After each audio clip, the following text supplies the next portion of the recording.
अगर कोई body equilibrium में है, अगर कोई बॉडी इक्विलिब्रियम में है तो उसके दो कंडीशंस होती हैं।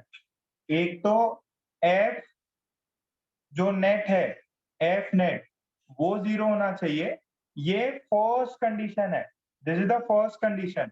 अच्छा, सेकंड क्या है? सेकंड ये है torque net should be zero about any point. Purab mike on करो बेटा। Yes sir. बेटा torque net about any point क्यों बोला है? टॉर्क तो हर एक पॉइंट से अलग अलग निकलता है, तो यहाँ पे सिर्फ एक ही पॉइंट क्यों बोला है? सर क्योंकि ऑल ओवर इसमें टॉर्क सेम ही रहेगा ऑब्जेक्ट में। सेम कब रहता है? कंडीशन थी अगर एफ एक्सटर्नल अगर जीरो, सॉरी एफ नेट अगर जीरो आ जाता है ना, तभी तभी बॉडी पे कोई भी पॉइंट ले लो, इनसाइड ले लो या आउटसाइड, उससे टॉर्क की वैल्यू सेम ही रहती है। तो अगर फर्स्ट कंडीशन क्या है कि अगर एफ नेट जीरो हो गया, इसका मतलब टॉर्क नेट अगर मैं निकाल लूं और वो किसी भी पॉइंट से जीरो आ जाए, इसका मतलब सारे पॉइंट से वो जीरो ही होने वाला है। ठीक है बच्चों, ये पॉइंट क्लियर है? अच्छा, फिर एक चीज ये बताओ, अक्षय माइक ऑन करो। अक्षय माइक ऑन करो। अक्षय नहीं है क्या? है अक्षय? अच्छा, अक्षय ये बताओ, अगर अगर एफ एक्सटर्नल जीरो है, if F external is zero, then torque भी जीरो होगा क्या? या नेट नेट नेट क्या टॉर्क जीरो होगा क्या? हाँ नो सर। क्यों? कोई कंडीशन बताओ। जैसे इसका एक एग्जांपल है आपके पास में, ये वाला, इधर फोर्स लग रहा है, इधर फोर्स लग रहा है। अगर आप इस पॉइंट के हिसाब से देखो तो यहाँ पे let's say this is F, this is also F. अगर ये एफ नेट देखें तो या एफ एक्सटर्नल या एफ नेट इसका जीरो आता है, but torque net is not zero. ये कंडीशन आपको याद रखनी है, ठीक है? तो ये पिछले क्लास में भी किया था। आई होप ये चीजें इतनी क्लियर है सबको। प्लीज कंफ्यूज मत करना, ये this is the condition for equilibrium, condition for equilibrium, ठीक है? अगर फर्स्ट वाला ट्रू है एंड सेकंड वाला भी ट्रू है, then only the body is in equilibrium. अगर एफ एक्सटर्नल या एफ नेट जीरो है तो ये जरूरी नहीं है टॉर्क नेट जीरो हो, क्योंकि यहाँ पे टॉर्क नेट अगर ये लेंथ एल है, ये लेंथ एल है, तो अपना यहाँ पे टॉर्क नेट आया था, किसी को याद है क्या?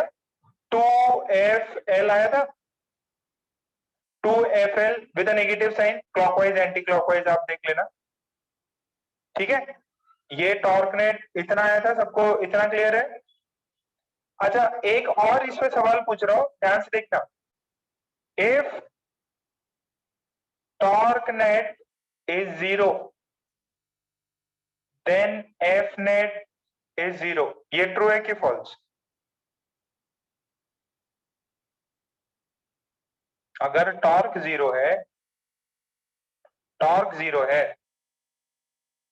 तो दिखने में तो क्लियरिटी है एकदम, स्क्रीन मस्त दिख रहा है। अरे यस नो ट्रू फॉल्स कुछ तो करो। ट्रू फॉल्स ट्रू कुछ भी, जो भी है, फिर आपके मन में कुछ पॉइंट्स आएंगे। ओके, हमें माइक ऑन करो। गुलान ने? Yes sir. अच्छा बेटा, ये एक रॉड दिया हुआ है, ये सेंटर से, ये समझ में आता है कि बेटा ये क्या है? ये सेंटर में जेड एक्सिस है, मतलब काइंड ऑफ यहाँ पे रोटेट कर सकता है, ठीक है?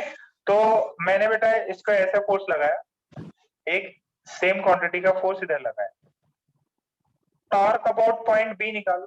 टॉर्क अबाउट पॉइंट बी कितना होगा?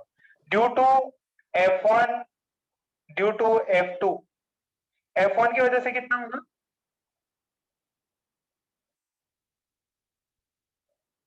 अरे बताओ, नहीं पता? अमय, बुल्ला ने, Yes, sir. बताओ बेटा कितना होगा?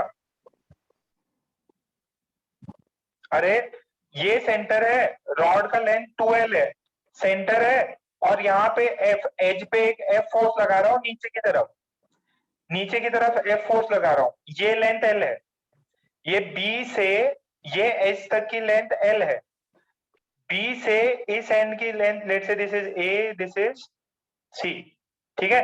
तो इसका वैल्यू हो जाएगा R BA क्रॉस F1, ठीक है? BA क्रॉस F1, तो BA लेंथ L है, फोर्स F है, दोनों के बीच में देखो कितना है, ये देखो यहां से, देखिएगा बेटा, B से आप A तक जाइए, B से A तक जाएंगे तो ये L हो जाएगा, फोर्स किधर है? नीचे, फिर R क्रॉस F कीजिए, R cross F, R cross F, R cross F, देखो ये R है, नीचे की ऐसे F है, तो R क्रॉस F करेंगे तो ऐसे जाएगा, this is anticlockwise, anticlockwise मतलब के कैप। अच्छा, torque about point B due to this point, this F2, वो कितना हो जाएगा? BC क्रॉस F2, BC का लेंथ L है, ये F2 है, ये F हो गया। अच्छा ये देखिए, फोर्स नीचे जा रहा है, F2 नीचे, यहां से ये लेंथ ऐसे जाएगा R, तो R ऐसे आ रहा है, अब R क्रॉस F करेंगे, राइट हैंड थंब रूल, ये R ये F, R क्रॉस F, ये क्लॉकवाइज है, ये क्लॉकवाइज है, तो माइनस के कैप। कितनी जनता को समझ में आई? बेटा B के अक्रॉस F1 का टॉर्क निकाला, B के पॉइंट लेके F2 का टॉर्क निकाला, तो टॉर्क नेट कितना हुआ?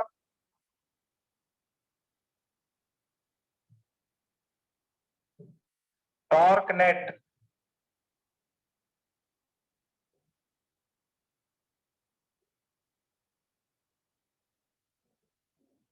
माइनस के कैप। अरे टॉर्क नेट कितना हो जाएगा? ये LF के कैप माइनस LF के कैप, कशिश जीरो हो जाएगा बेटा।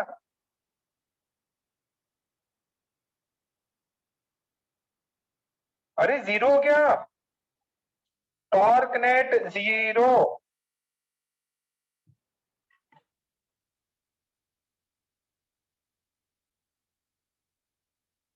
torque net is zero, and what is F net? What is F net? F1 भी नीचे, F2 भी नीचे, F J cap plus F J cap, total है 2F J cap। देखो इस वाली कंडीशन में टॉर्क जीरो था, टॉर्क जीरो था, बट एफ नेट जीरो नहीं है, तो प्लीज इस चीज को अच्छे से लिख लें आप। क्या कॉन्सेप्ट क्लियर आया क्या? एफ नेट जीरो है, इसका कभी मतलब नहीं है टॉर्क जीरो होगा, टॉर्क जीरो है, इसका कभी ये मतलब नहीं है कि फोर्स भी, नेट फोर्स जीरो होगा, ठीक है? अच्छे वर्ड्स में लिख लो। डायरेक्शन तो क्लियर है क्या? ये R cross F, this is clockwise, this is clockwise, ये वाले में आर इधर है, F1 इधर है, नीचे की तरफ है, आर उधर हो गया, तो this is anticlockwise, anti clockwise, this is anti clockwise, ठीक है?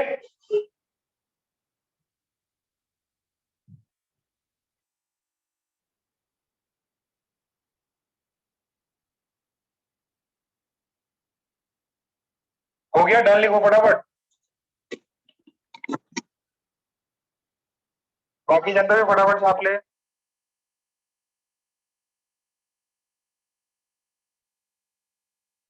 अमोक, कृष्णा,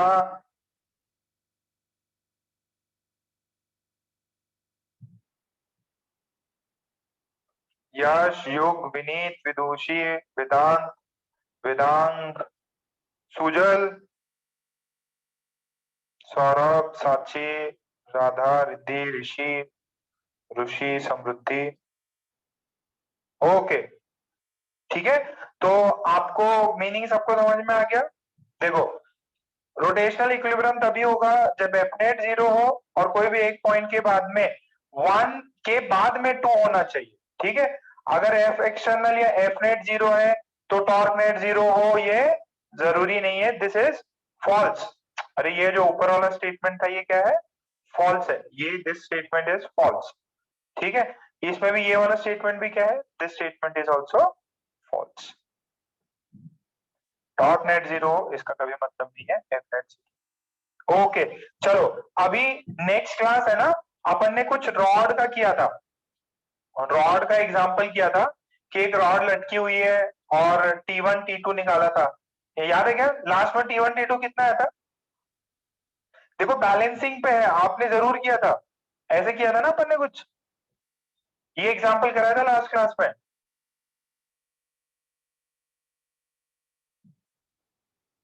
करा दिया था? ओके, ये हिंज है तो आपने T1 T2 आराम से निकाल लिया था। T1 T2 ये कितना केजी का था? 10 केजी का था, तो T1 बराबर T2 आ गया था और 50 न्यूटन आ गया था, ठीक है। अच्छा, अब मेरी बात समझना, ये जो सिस्टम था ना फर्स्ट वाला, that first system was in mechanical equilibrium. अच्छा, इसी के बेसिस पे मैं आपको एक और सम दे रहा हूं, ध्यान से देखना। आपने क्या किया, एक रॉड लिया and let's say for the sake of calculation I am saying this rod is having a weight of 50 kg and it is of length 10 meter. It is connected at this end to a string, ठीक है, and it is connected to another string at a not at the edges but at in between at a point, ठीक है। और ये point है B और ये distance जो है ये है 3 मीटर, ठीक है। Let's say this is C। इसके अंदर टेंशन T1 है, इसके अंदर टेंशन T2 है। आपसे बोला गया है find T1 and T2, find T1 and T2, T1 और T2 की वैल्यू ढूंढनी है।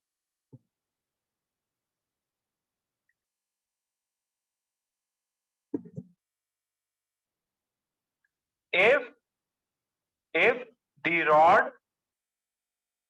is in equilibrium, आज से इक्विलिब्रियम का मतलब रोटेशनल इक्विलिब्रियम भी और ट्रांसलेशनल इक्विलिब्रियम। अच्छा, इतना समझ पा रहे हैं क्या? दोनों सेम नहीं होंगे, दोनों सेम नहीं होंगे, इतना तो समझ पा रहे हैं ना। अच्छा, what is the length of AB? अगर टोटल 10 मीटर का है और BC 3 मीटर हो गया, what is the length? Okay, and in a rod where is the center of mass? In a rod where is the center of mass? अरे Priyanshu 50 KG का है बेटा, रॉड 50 केजी का है, L/2 पे, तो सेंटर ऑफ मास कहाँ होगा? यहाँ पे होगा। कितना डिस्टेंस? 5 मीटर, 5 मीटर पे centre of mass.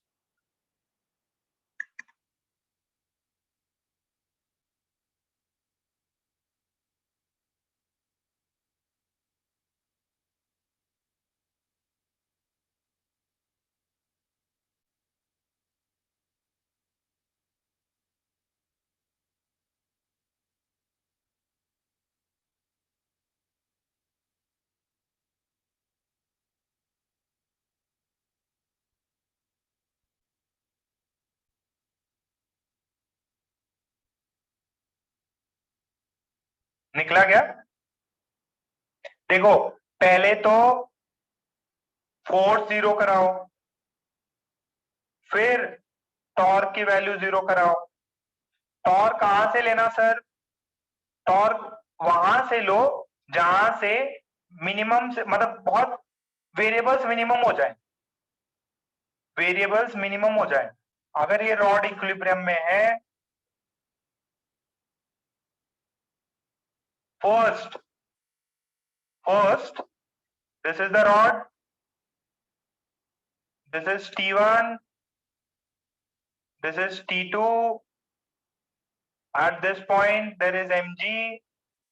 Can I say T1 plus T2 is equals to mg? बोलो भाई, T1 plus T2 is mg, तो T1 plus T2 की वैल्यू कितनी आई? T1 plus T2 की वैल्यू आई 50 kg, तो 50 इंटू 10, 500 न्यूटन। नेक्स्ट क्या लिखेंगे? अरे ये समझ में आया कि नहीं? एफ नेट जीरो मतलब T1 ऊपर T2 ऊपर माइनस mg नीचे, दिस इज 0। अरे वही तो किया है, किसी को नहीं समझ में आ रहा हो ये? ऊपर T1 T2 नीचे mg, एफबीडी।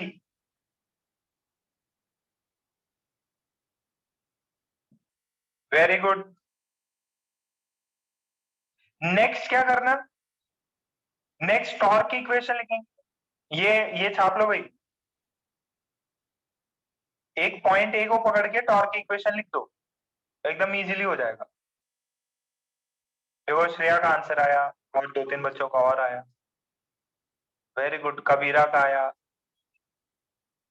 तो I have this point A and mg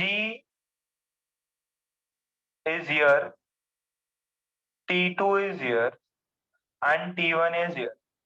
मैंने क्या किया ना, टॉर्क अबाउट ए निकाल लिया और उसको 0 कराना है, ठीक है। अब टॉर्क अबाउट ए ही क्यों निकाला? क्योंकि T1 जो है ए से पास हो रहा, अगर T1 ए से पास हो रहा तो टॉर्क कितना आएगा? 0। तो torque about A is torque due to T1 plus torque due to T2 plus torque due to mg। अब T1 का टॉर्क 0 है भैया, क्यों 0? Because T1 passes through the point A, तो डिस्टेंस 0 हो जाएगा, डिस्टेंस 0 हो जाएगा। Basically this is T1 into 0। अच्छा फिर mg, देखो mg नीचे लग रहा, mg नीचे लग रहा, तो ये कैसे घुमाना चाहेगा इसको? क्लॉकवाइज की एंटी क्लॉकवाइज? देखो ये ऐसे डिस्टेंस मेजर कर रहे हैं, ये इसको नीचे घुमाना चाहेगा, ठीक है, ये इसको ऊपर घुमाना चाहेगा।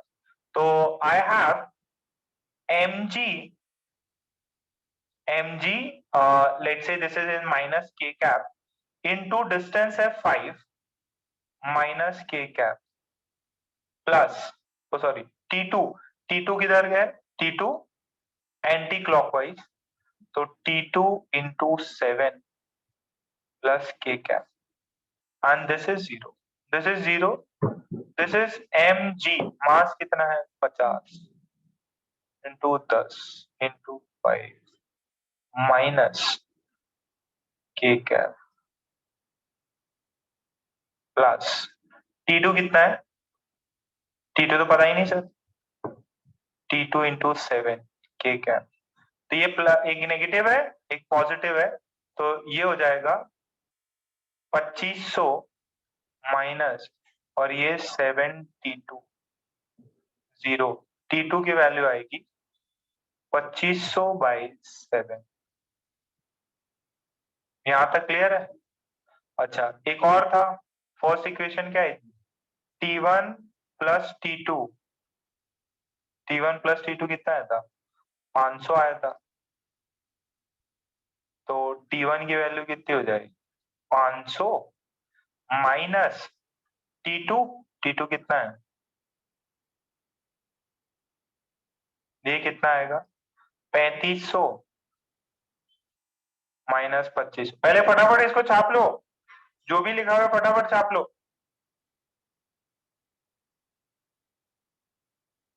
1000/7। T1 is 1000/7।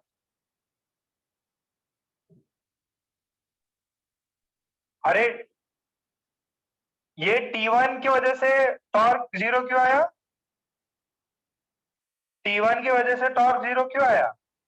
क्योंकि इसी पॉइंट से ये एक्सिस है, एक्सिस से ही फोर्स लग रहा है, तो डिस्टेंस कितना है? डिस्टेंस इज 0, r डिस्टेंस 0 है, तो उसको रोटेट नहीं कर पाएगा ना, उसी से अटैच है। जैसे आपका दरवाजा, ये वाला एग्जांपल था ना, ये आपके एंगल्स होते हैं, दरवाजे के एंगल्स पे फोर्स लगाओ, हिला नहीं पाएगा, ठीक है? आपका दरवाजा बिल्कुल भी वो फोर्स उसको मूव नहीं कर पाएगा, रोटेट नहीं कर पाएगा, टॉर्क 0 हो जाएगा अगर पॉइंट से ही पास हो रहा हो। आई होप सबको इतना समझ में आ गया।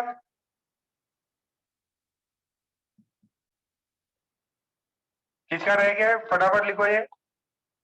फर्स्ट में क्या किया अपन ने? पहले एफ नेट 0 निकाला, एफबीडी, देखो एफबीडी आना जरूरी है, न्यूटन्स लॉ आना जरूरी है। जिसको न्यूटन्स लॉ नहीं आता उसको ये समझ में नहीं आएगा। T1 ऊपर, T2 ऊपर, नीचे mg, तो T1 plus T2 is equal to mg। एक इक्वेशन, फिर दूसरे टॉर्क की equation, because the body is in equilibrium, किसी भी पॉइंट के क्रॉस टॉर्क निकालोगे आंसर आना चाहिए। ठीक है, यहां तक क्लियर?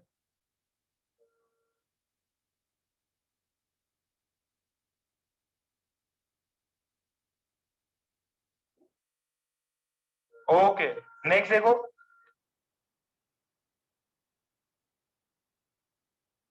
डन भी हो गया, डन कर दो फटाफट।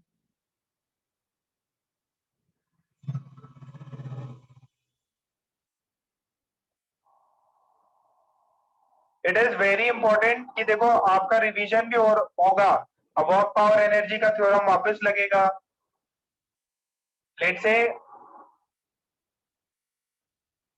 इसके तो मैं और करा दूंगा।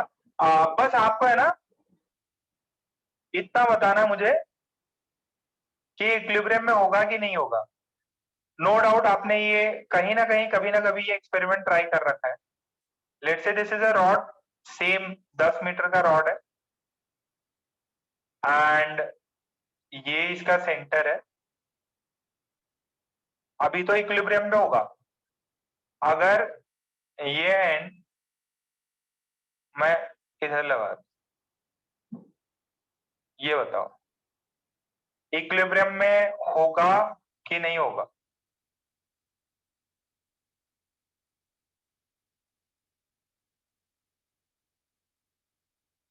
ये इक्विलिब्रियम में होगा कि नहीं होगा?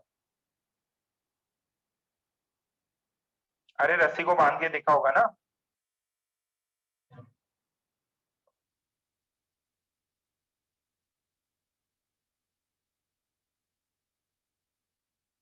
ये इक्विलिब्रियम में होगा कि नहीं होगा? जस्ट ओरल क्वेश्चन है, कभी बांध के देखना। मतलब स्केल वेल को करते हो क्या, बैलेंस आउट करते हो तुम लोग? एक स्केल है क्या मेरे पास?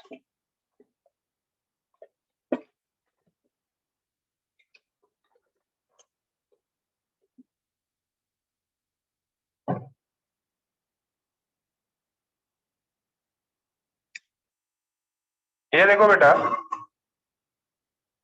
This is not in equilibrium.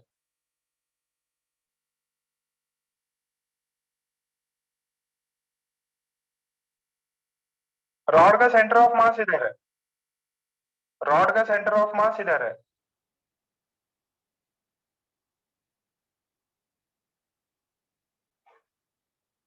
Rod का सेंटर ऑफ मास इधर है, कभी इक्विलिब्रियम में नहीं होगा। अगर आप मान लो this is not in equilibrium, कभी चेक भी करना हो ना कि इक्विलिब्रियम में है कि नहीं, चेक वेदर इन इक्विलिब्रियम और नॉट। तो ये तो आंसर है इसका, नॉट इन इक्विलिब्रियम। आप क्या करिए, सेम पुराना वाला ही केस है।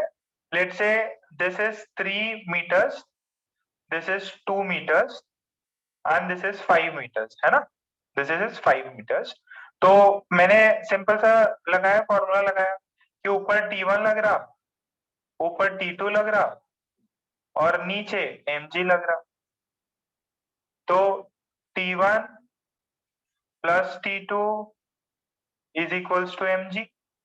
ये बात सबको क्लियर होगी, ठीक? अच्छा, नेक्स्ट ये चीज तो आगे मेरे को, ठीक है। T1 plus T2 is equals to, ये वाला कितना है, मास कितना है 10, तो 100 न्यूटन हो गया। अच्छा, ये तो एफ नेट 0 कर दिया मैंने कि भाई इक्विलिब्रियम ट्राई तो करूं। एफ नेट 0 करके मैंने फर्स्ट इक्वेशन निकाल के ये आ गया।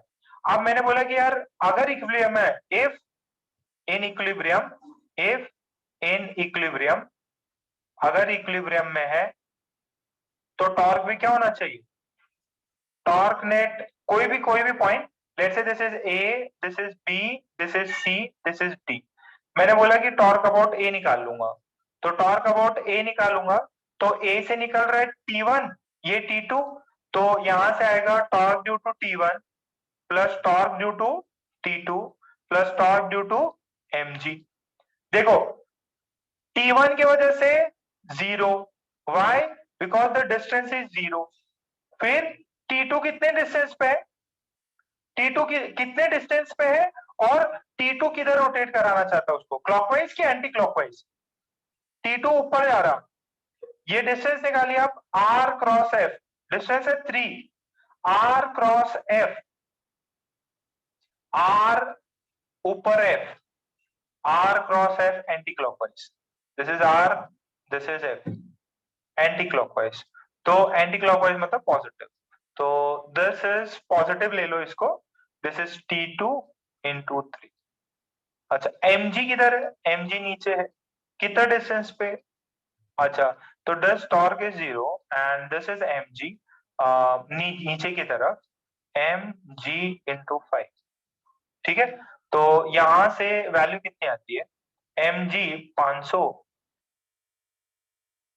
mg 500 हो जाएगा ना। एक सेकेंड, कैलकुलेशन में जल्दी कर रहा, इतना जल्दी आपको कैच नहीं होगा। तो देखो 5 times mg is equals to T2 into 3, तो T2 की वैल्यू आई कितनी आई, T2 की वैल्यू आई 5/3 mg, ठीक है। अच्छा, ये सेकंड आ गया, अगर ये 5/3 mg T2 की वैल्यू है तो T1 की वैल्यू कितनी है? देखो देखो देखो, आप क्या बोल रहे हैं, आप ये बोलना चाह रहे हो T1 प्लस T2 दोनों मिला के ही mg होता है, दोनों मिला के ही 500 होता है, और यहाँ पे आपने क्या बोल दिया, T2 की वैल्यू है 5/3 mg, तो यहां से T1 की वैल्यू कितनी आ जाएगी, T1 की वैल्यू नेगेटिव आ जाएगी, जो कि अगेन आपके assumptions पूरे रॉन्ग हो गए। देखो आपने क्या बोला फर्स्ट इक्वेशन में, बोला T1 भी ऊपर लग रहा, T2 भी ऊपर लग रहा और दोनों के वैल्यू होने चाहिए mg। यहाँ अकेले आप बोल रहे हो कि T2 की वैल्यू 5/3 mg, तो यहाँ से कितनी होगी, T1 की value mg minus 5/3 mg from 1, और इससे जो वैल्यू आई दैट इज कितनी आएगी, -2/3 mg। So this is coming out to be negative, this is negative, this is negative, this is negative. अगर ये नेगेटिव है सो क्या हो गया, our assumption is wrong, this is not in equilibrium, this is negative, so our assumption is wrong. देखो अगर मैंने बोला कि टॉर्क नेट 0 है, फोर्स नेट 0 बोल दिया, टॉर्क नेट 0 बोल दिया, और फोर्स नेट और टॉर्क नेट 0 है तो दोनों सेटिस्फाई होने चाहिए थे, बट कॉन्ट्रडिक्ट हो रहा है। यहां से तो आपने दोनों की डायरेक्शन तो सेम रखी थी, दोनों की डायरेक्शन सेम रखी थी, दोनों को पॉजिटिव साइन आना चाहिए, दिस इज नेगेटिव। अगर ये नेगेटिव हो गया तो this is contradictory, the body is not in equilibrium. समझ में आया क्या? आपको देखने से ही पता चल रहा है क्या उसका mg जो है वो सेंटर की तरफ है जो रॉड है वो स्टेबल नहीं रहेगा, बट उसको चेक करेंगे कैसे मैथमेटिकली। एज्यूम कर लीजिए वो इक्विलिब्रियम में है, अगर इक्वेशंस कॉन्ट्राडिक्ट हो जाए, मतलब जो आपके आंसर्स हैं वो नेगेटिव आ जाए, आपने T1 को ऊपर मान के पॉजिटिव लिया था, बट ये T1 जब टॉर्क को सॉल्व किया तो ये नेगेटिव आ रहा है, इसका मतलब जो भी अपन ने अजम्पशंस है वो गलत है। ये कभी भी टॉर्क जो है, टॉर्क इस वाले केस में this is not equals to zero, so our assumptions was wrong, and the correct situation is the rod is not in equilibrium, the rod is not in equilibrium.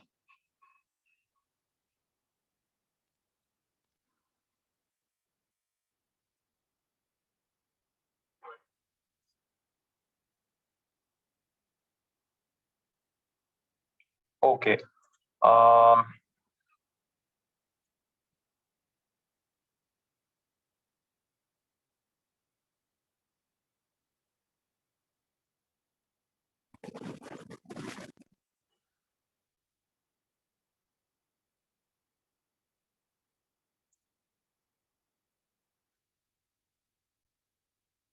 जैसे एक ये example देखिए, ये तो आपने कर ही रखा है, ये पेन है, ठीक है। अच्छा, इस पेन को बैलेंस करना है, ठीक है, तो इसमें मैं कहाँ पे रखूं इसको, देखो बैलेंस हुआ ही नहीं, ये पेन है, किसी और चीज से बैलेंस करूं क्या? जैसे उंगली से बैलेंस आउट तो किया है क्या आप लोगों ने? ऐसे बैलेंसिंग करी है इसकी, ये देखो ये इक्विलिब्रियम में आ गया। अब ये इक्विलिब्रियम में मिड पॉइंट पे नहीं आया है, थोड़ा सा साइड में आया है, ठीक है। साइड में क्यों है? क्योंकि इसका ये जो ढक्कन है ना, टोपन है, तो इसका वेट ज्यादा हो गया, और अगर वेट ज्यादा हो गया तो थोड़ा सा सेंटर ऑफ मास इधर शिफ्ट हुआ है, तो मैं सेंटर ऑफ मास से ही, अगर मैं इसको अगर मैं इसको इधर लगाता कि भाई यार ऐसे ऐसे, ये बैलेंस आउट होगा क्या? नहीं होगा। देखो अगर यहाँ से रस्सी जोड़ दूं तो ये बैलेंस आउट नहीं होगा। दो रस्सी जोड़ दी मैंने, यहाँ से ऊपर से दो रस्सी जोड़ दी, और लूज है मेरा हैंड, अगर लूज होगा, रस्सी लूज होगी तो ये ऐसे ही गिरेगा, कुछ भी कर लो ये ऐसे ही गिरेगा, ठीक है। अच्छा, इक्विलिब्रियम होने के लिए क्या होना चाहिए? इधर सेंटर, ये सेंटर है, सेंटर नीचे लग रहा होगा, दो फोर्स ऊपर लग रहे हो, तो ये बैलेंस आउट हो जाएगा, इक्विलिब्रियम आता है, ठीक है। अच्छा, स्केल के साथ भी किया है क्या आप लोगों ने? अच्छा स्केल छोड़ो, बुक्स को भी तो अपन करते हैं, ऐसे याद है क्या? ऐसे करना है, जैसे अभी किया तो बैलेंस आउट है, बट अगर मैं एक फिंगर से करूं तो ये तो देखो बैलेंस ही नहीं होगा। कर रखा है क्या स्केल लेके बीच में एकदम पूरा? कई लोग तो फुटबॉल को भी बैलेंस आउट कर देते हैं, फुटबॉल घुमा के देखते क्या कि बीच में चक्री टाइप ऐसे घुमा के उसके सेंटर पे रहेगा, तभी वो बैलेंस आउट, थोड़ा सा भी इधर उधर हुआ तो गिर जाता वो, तो वही है इक्विलिब्रियम है। अच्छा चलो एक और सवाल करके देखते हैं, ये आपने जरूर किया है, सीसॉ खेला है ना, सीसॉ, ओके, तो सीसॉ वाला प्रॉब्लम अपन कर लेता है, ठीक है। सो विल डू सीसॉ वाला प्रॉब्लम, सीसॉ। अच्छा सीसॉ में क्या होता है बेटा, देखो एक ऐसा काइंड ऑफ लकड़ी जैसा ही है, बीच में ये ऐसा रहता फलक्रम, क्या बोलते हैं? फलक्रम, ठीक है। अच्छा ये फलक्रम दिया हुआ है आपको, और लेट से आपसे पूछा जाए, अच्छा यहाँ पे अगर ये कोई बच्चे का नाम ले लो, क्या नाम ले, मान लो ये अपना कौन कुंज है और ये निकुंज है, ठीक है, एनसी और केसी। तो अगर इन दोनों का वेट सेम हुआ, मान लो ये भी 10 केजी, ये भी 10 केजी, ठीक है, 10 केजी 10 केजी, ये कैसा होगा? सिस्टम बैलेंस आउट होगा कि नहीं होगा? ये सिस्टम बैलेंस आउट मतलब इक्विलिब्रियम में रहेगा कि नहीं? जैसे आपका वेट भी होता है ना, जो सब्जी वब्जी लेने जाते हैं, तो उसके अंदर भी ये पाले में कुछ वेट होगा, ये पाले में वेट होगा, तो अगर वेट बैलेंस नहीं करता तो ऐसे हो जाता वो, देखा है कि नहीं? जब दोनों में सेम होगा तभी बैलेंस आउट होगा, इन इक्विलिब्रियम होगा, ठीक है। अच्छा इंपॉर्टेंट चीज, अगर मान लो ये जो है let's say this is of 5 metre, अगर ये पूरा 5 मीटर पे है तो ये सेंटर पे होगा and this would be 5/2 metres and this would be 5/2 metres. ठीक है, तो आपको दिया जाए this seesaw is in equilibrium.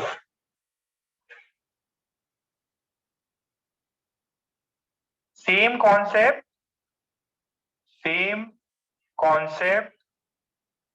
is used in weight measurement. Wait measurement में भी यही लगता है, उसमें भी कौन सा इक्विलिब्रियम होता है, उसमें भी दो टाइप के इक्विलिब्रियम, ट्रांसलेशनल एंड रोटेशनल।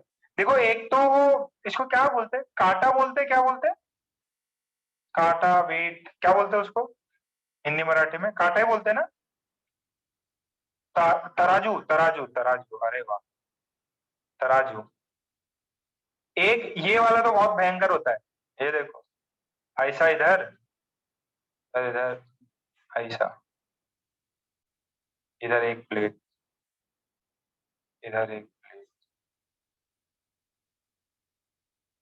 ये पता है क्या, इसमें जब तरबूज और वरबूज लेके जाओ, 5 किलो इधर रख दिया, 5 किलो का इधर, तो इधर क्या होता है, ये सेंटर पे रहता है, इसको ऐसे सीलिंग से टांग दो, ठीक है, इधर मान लो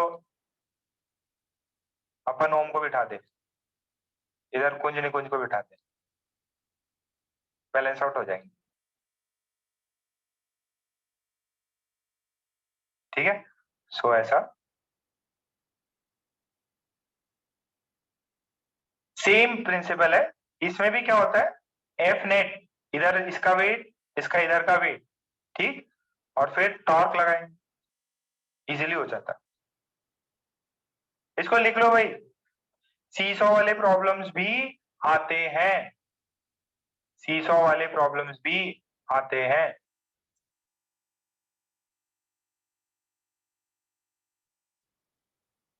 सीसॉ इजी है, translational equilibrium, rotational equilibrium.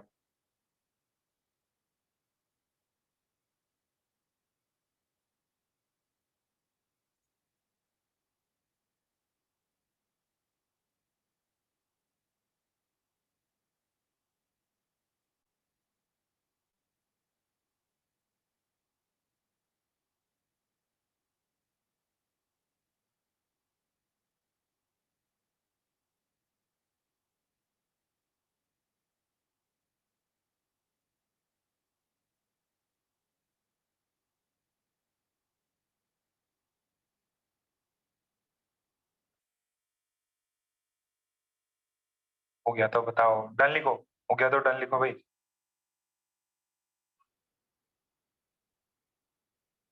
Wait है, थोड़ा वेट ज्यादा इधर आया तो ऐसे लुढ़क जाएगा।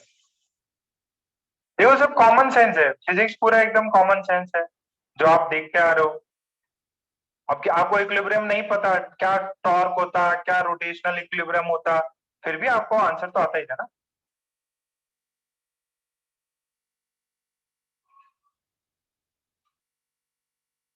ओके,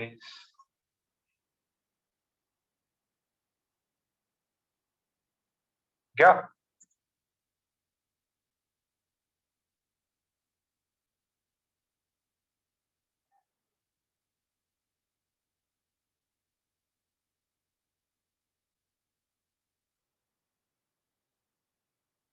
चलो अभी एक दूसरा सवाल करते हैं,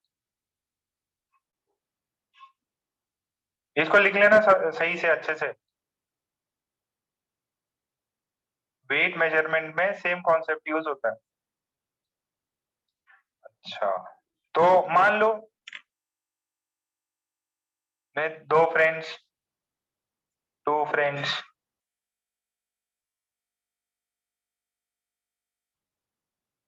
श्रेया एंड गार्गी,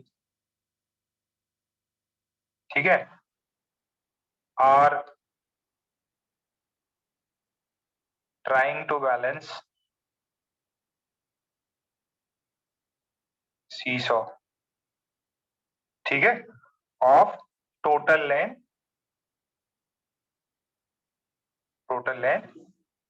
5 मीटर, ठीक, if mass of Shreya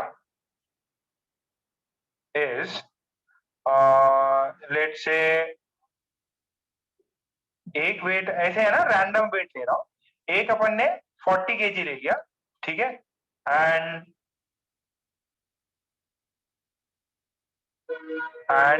of Gargi is, let's say ऐसे ही है ना, रैंडम डेटा है, एक्चुअल डेटा से मैच नहीं कर रहा, ऐसे ही रैंडम, ठीक है। अच्छा, अब इसमें क्या है, if Shreya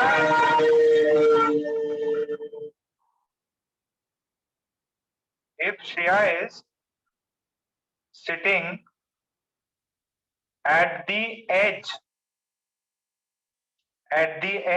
of the seesaw, where should Gargi sit so that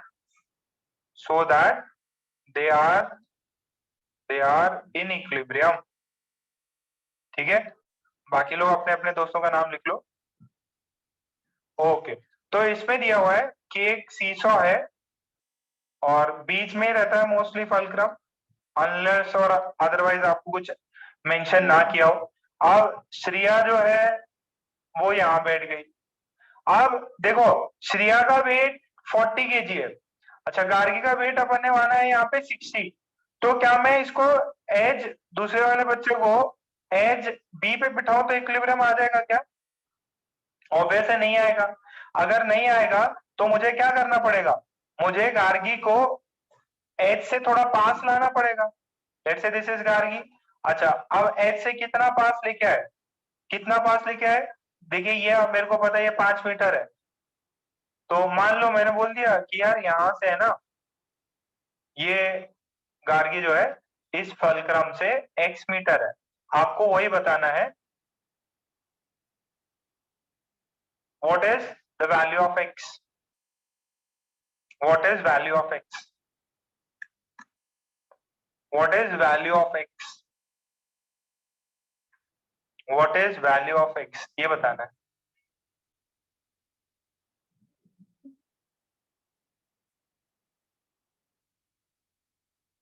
ये समझ में तो आ रहा है ना?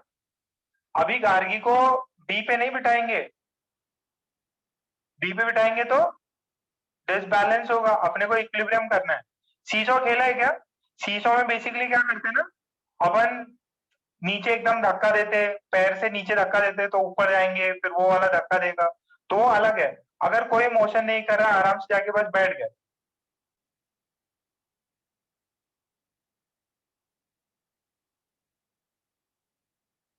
वेरी गुड, कबीर का आ गया।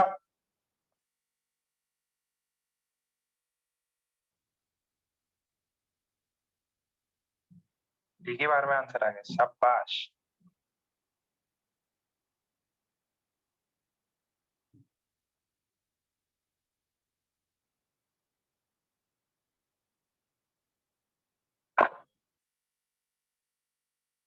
ये क्या था, ये ऑफ था। तो बेटा प्रॉब्लम्स ही प्रॉब्लम्स कराने हैं, लॉजिकल चीजें हैं ये सब।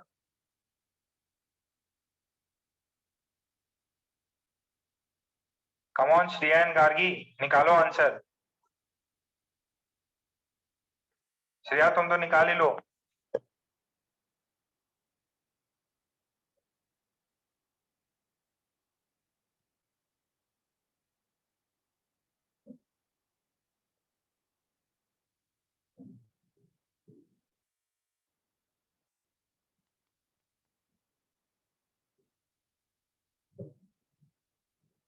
वेरी गुड, प्रियांशु का आ गया। एक्स की वैल्यू निकालनी थी बेटा।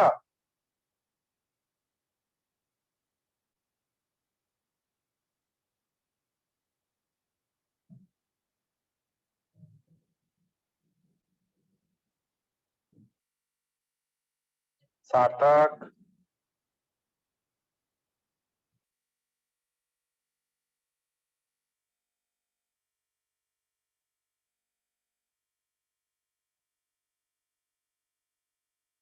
सोनी,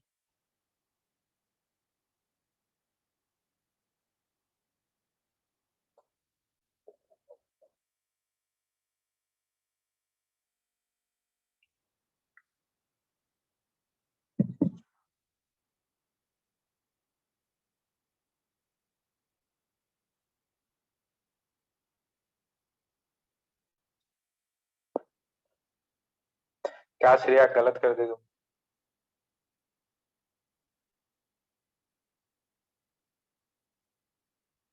साची का भी सही है, सोनी का सही है, कबीर का सही है। अरे कौन यार, सीधा सीधा सा है यार, इतना डिफिकल्ट तो है भी नहीं। प्रियांशु का सही है, प्रियांशु का सही है। राधा का ठीक है, अप्रॉक्स सही है।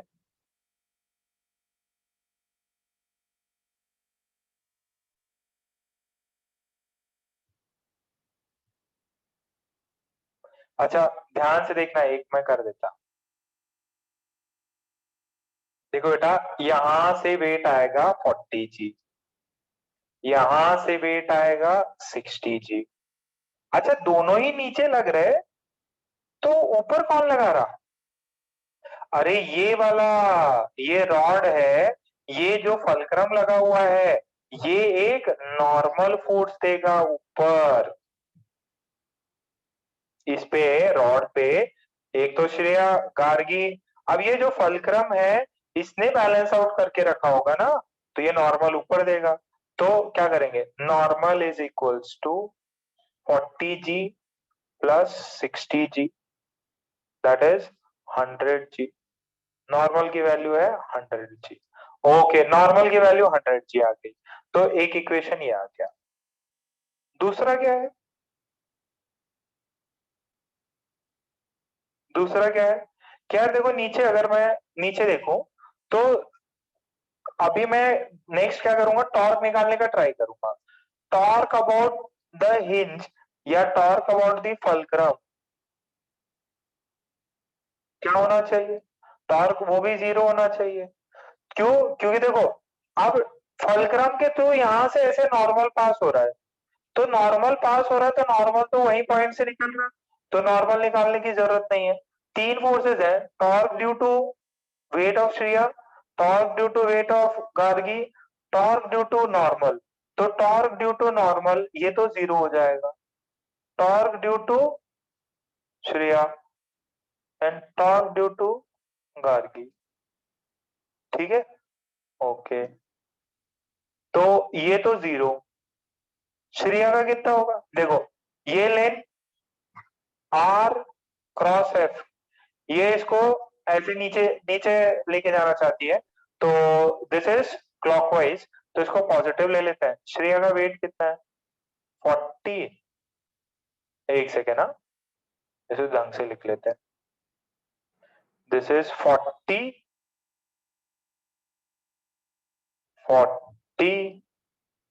जी इंटू डिस्टेंस कितना है ये, 5 मीटर का, तो this is 5/2, this is 5/2। Okay, Gargi का वेट किधर, इधर जाएगा, ये आर किधर है, इधर है, तो ये आर क्रॉस एफ क्या हुआ, दिस इज क्लॉकवाइज, तो दिस वुड बी नेगेटिव, तो this is -60 g into x, this is 0। ठीक है, इतना क्लियर है सबको? सॉल्व कर लो, एक्स की वैल्यू आ जाएगी। ये फर्स्ट इक्वेशन की कोई जरूरत नहीं थी, तो यहां से मुझे आ रहा है 40 g into 5/2 is equals to 60 g into x. जी ने जी को मारा, 0 ने 0 को मारा, ठीक है, इसने इसको मारा, दिस इज 2। फिर ये कट करके एक्स की वैल्यू आ जाती है 5/3। एक्स की वैल्यू 5/3, एक्स की वैल्यू 5/3। समझ में आया क्या?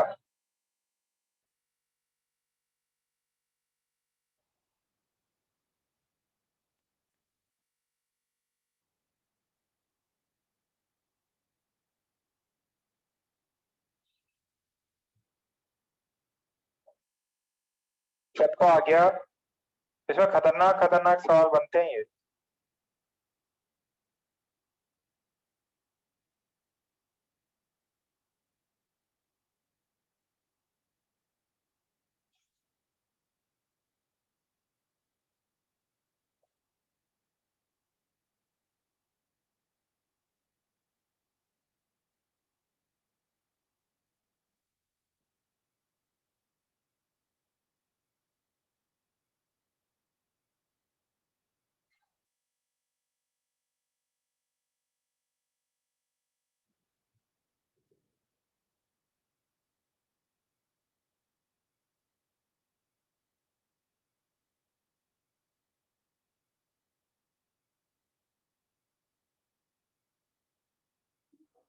हुआ इतना? हो गया तो डन लिख दो। सिर्फ टॉर्क के अबाउट फल्क्रम 0 कर दो, तो टॉर्क फोर्सेस कितने हैं? N1 है, mass of Shreya, mass of Gargi, तो N1 की वजह से 0। बस ये छोटी सी इक्वेशन, इसका तो कुछ यूज नहीं आया। अब देखो और खतरनाक प्रॉब्लम, इससे भी खतरनाक प्रॉब्लम।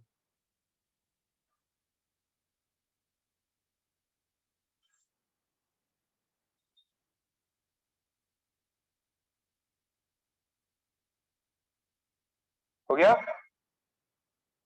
किसी का रह तो नहीं गया? देखो ये प्रॉब्लम थोड़े से अच्छे खासे हैं, तो थोड़ा सा टाइम आपको देना पड़ेगा सही से, तब जाके चमकेगा ये। ओके, तो क्वेश्चन ऐसा दिया हुआ है, और लैडर लिखो। किसी रह गया तो पीछे का देखो भी।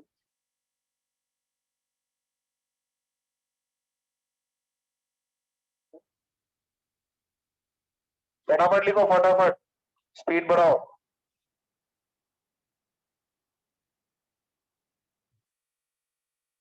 ओके ठीक है, क्वेश्चन लिखे। अ ladder of mass, a ladder of mass 10 kg, a ladder of mass 10 kg, a ladder of mass 10 kg lean against a smooth vertical, leans against a smooth vertical wall, making angle 53 degree with making an angle 53 degree with it. ठीक है? The other end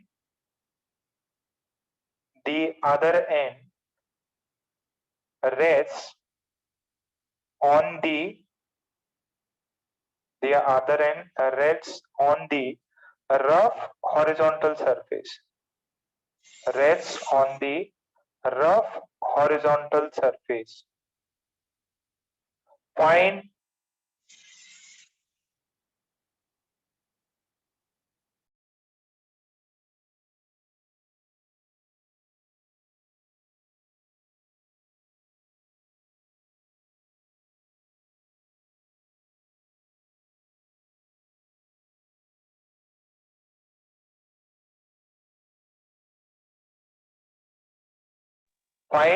the normal force and the friction force exerted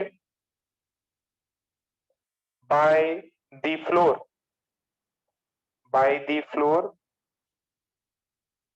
on the ladder.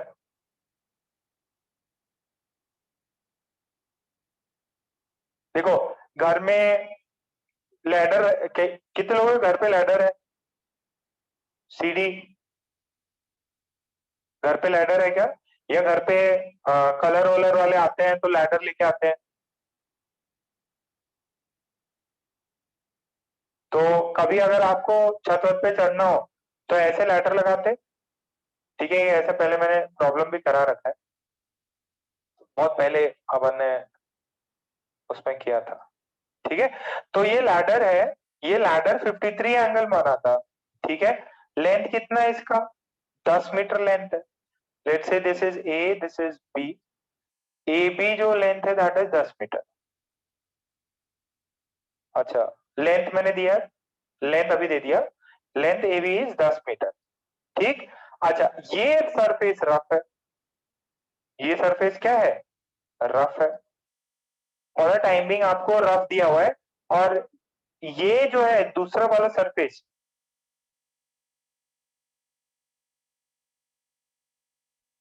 ये चीज भी दे रखी है आपको। अच्छा, अब ये वाला स्मूथ दिया हुआ है, this can also be rough, but आपको नीचे वाला रफ दिया है। बोल रहा है नीचे वाला find the normal force and the friction force exerted by the floor on the ladder. देखो ये इक्विलिब्रियम में रहता तभी तो इस पे कोई बंदा चढ़ पाता। मान लो आपने लैडर लगाई और लैडर एकदम घिसक गई नीचे, तो उस केस में तो कोई फायदा नहीं ना। अगर कोई बंदा चढ़ रहा है यहाँ पे, मान लो अपन ने कार्तिकेय को चढ़ा दिया था, तो उसके लिए जरूरी क्या है, लैडर स्टेबल रहे, लैडर इक्विलिब्रियम में रहे। लैडर इक्विलिब्रियम में रहना है तो नीचे फ्रिक्शन होना है, और फ्रिक्शन होना है तो आपको वही बताना है फ्रिक्शन फोर्स कितना है और नॉर्मल कितना एग्जर्ट हुआ। एकदम घबराना नहीं, एकदम घबराना नहीं। अपन इसको पहले क्वेश्चन छाप लो, क्वेश्चन छाप लिया तो डन लिखो। क्वेश्चन समझ में भी आ गया क्या?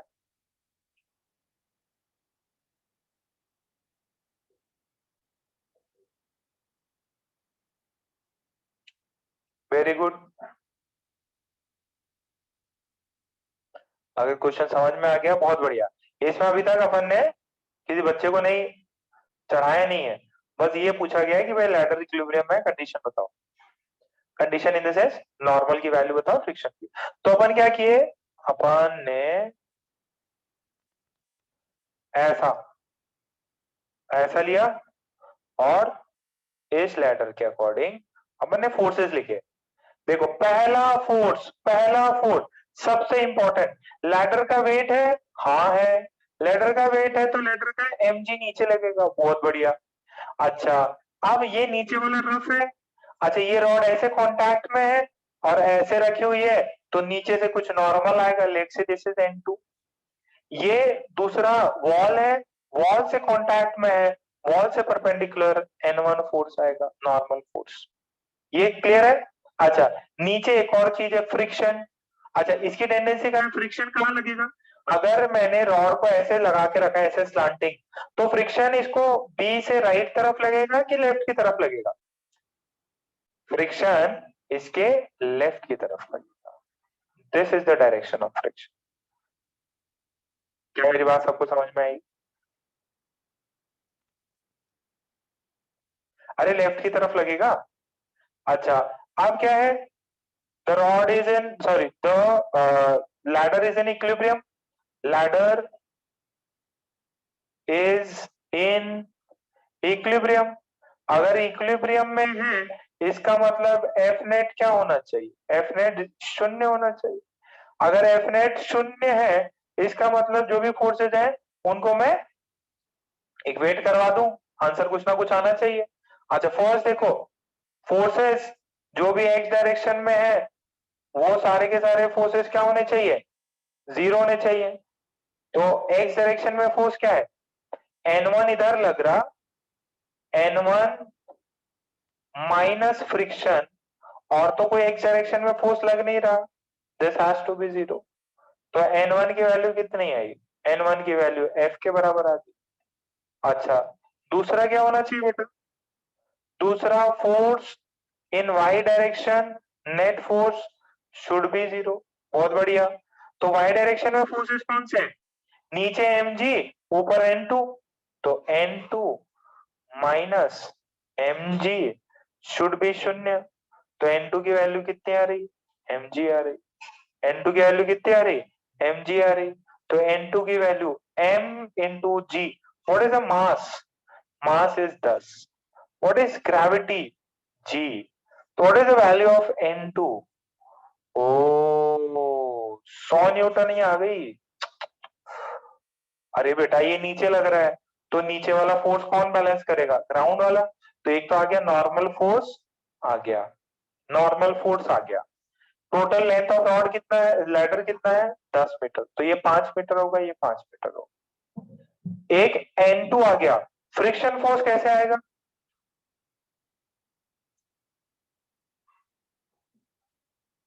कौन सा बेटा, वर्टिकल और बेटा वही हॉरिजॉन्टल बोले तो एक्स डायरेक्शन, बेटा हॉरिजॉन्टल बोले तो एक्स डायरेक्शन, वर्टिकल बोले तो नहीं नहीं नहीं नहीं, अरे एक्स डायरेक्शन में वाई डायरेक्शन में लेके करो ना। अभी टेन थीटा की वैल्यू निकालो, म्यू की वैल्यू दे नहीं रखी अपने को, मैंने सिर्फ एक्स और वाई एक्सिस में कर लिया, हॉरिजॉन्टल बोले तो एक्स, वर्टिकल बोले तो वाई। अब टॉर्क की इक्वेशन लगाओ, फ्रिक्शन की वैल्यू आ जाएगी। टॉर्क की इक्वेशन लगाओ, फ्रिक्शन की वैल्यू आएगी। कोई भी एक पॉइंट पकड़ लो, वहां से टॉर्क निकाल के आंसर आ जाएगा। फ्रिक्शन की वैल्यू है N1 के बराबर, फ्रिक्शन की वैल्यू है N1 के बराबर। अरे N1 की वैल्यू आ जाएगी तो काम हो जाएगा अपना। अगर N1 की वैल्यू हो गई तो काम हो जाएगा। This is end A, this is end B. यहां तक लिख लो, छाप लो।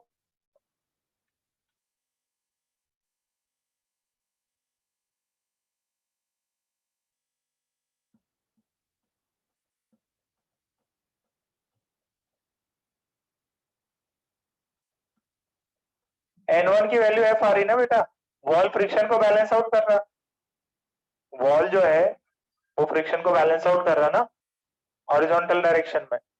सारा का सारा mg किसने दे रखा है? सारा का सारा mg N2 ने दे रखा है।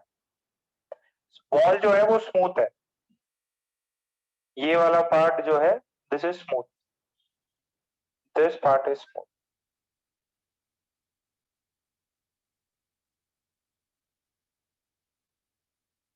नीचे वाला पार्ट रफ है।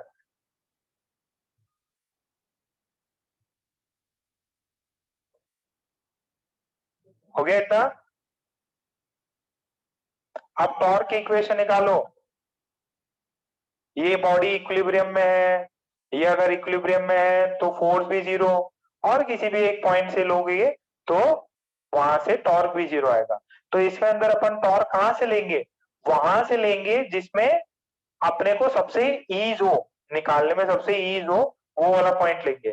तो अब मैं आपको टॉर्क का इक्वेशन लेके दिखाता हूँ।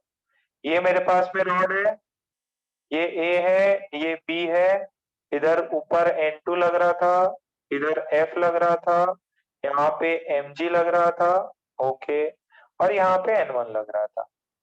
ठीक है, ओके। आप ध्यान से देखना, मेरी बात समझो, ध्यान से मेरी बात समझो। ये एंड ए है, ये एंड बी है। टॉर्क देखो, टोटल कितने फोर्स है?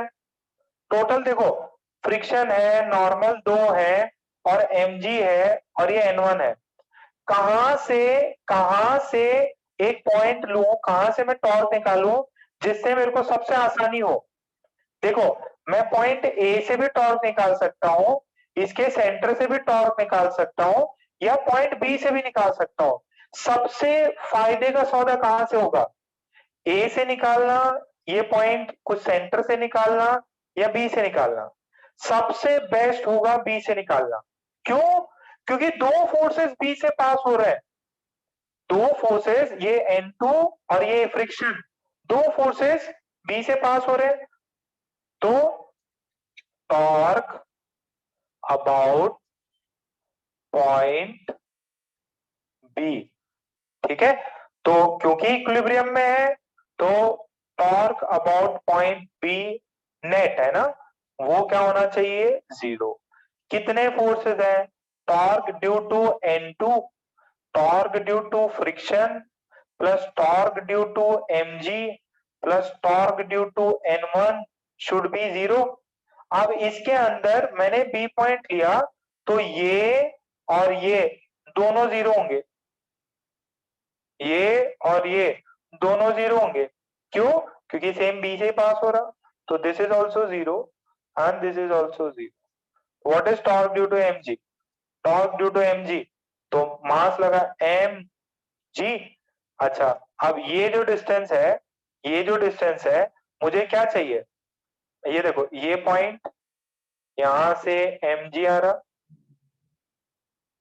इधर से mg आ रहा, और ये पॉइंट ऐसा, ठीक है।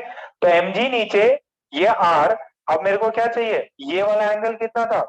53। ये कितना होगा? 37। ध्यान से सुनो, मुझे क्या चाहिए? ये फोर्स के परपेंडिकुलर डिस्टेंस, फोर्स के परपेंडिकुलर डिस्टेंस चाहिए बेटा।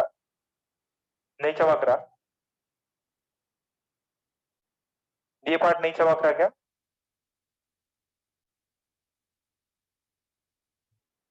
टोटल 10 मीटर है। अच्छा मेरे को ये बताओ, let's say this point is M, total 10 metre है, ये एम कितना हो जाएगा? What is M length? ये 53 है। अरे एम लेंथ कितना हो जाएगा ये बताओ? 6 मीटर। ये कितना हो जाएगा? 8 मीटर। अरे एम कितना हो जाएगा? 6। बीएम कितना हो जाएगा? 8। सही कर रहा हूं कि तो ये पॉइंट समझ में आ गया?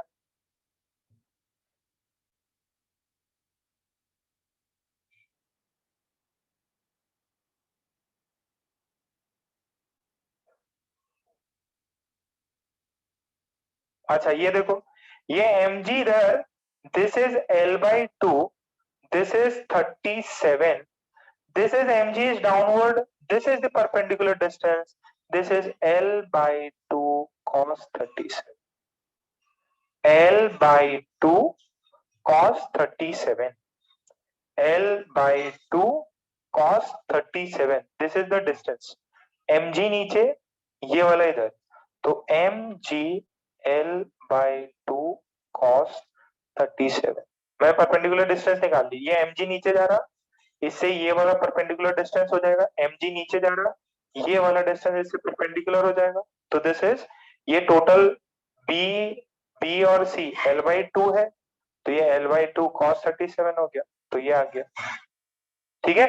अच्छा ये किस सेंस में घुमाना चाहता है इसको? ये ऐसे घुमाना चाहता है।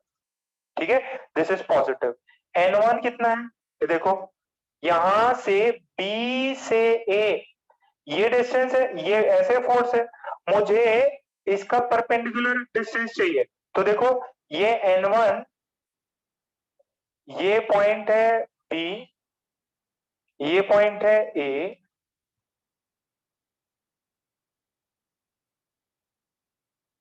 देखो परपेंडिकुलर डिस्टेंस निकालना है इस फोर्स से, तो this is the perpendicular distance, this is the perpendicular distance. ये जो कंपोनेंट था ना, ये जो कंपोनेंट था, ये जो लेंथ ए बी है, ये फोर्स है N1। ए बी का कौन सा कंपोनेंट है जो कि इससे परपेंडिकुलर है? ऑब्वियस है, एक कंपोनेंट ये हो जाएगा, एक ये हो जाएगा, तो ये 6 मीटर वाला जो है, दैट वुड, ये भी 6 मीटर है।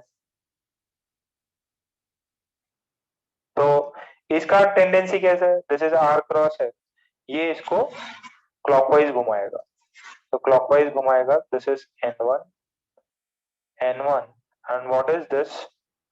This is basically L cos, सही बोल रहा हूँ? नहीं, L sin, sin cos, L sin 37।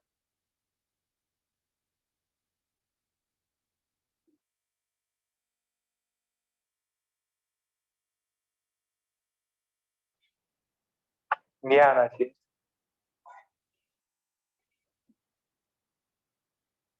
निकालो जरा, N1 की वैल्यू कितनी आती?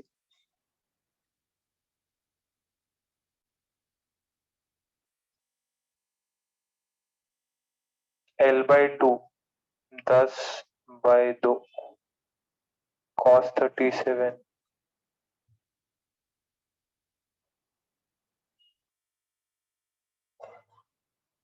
10 into 3 by 5, this is 0।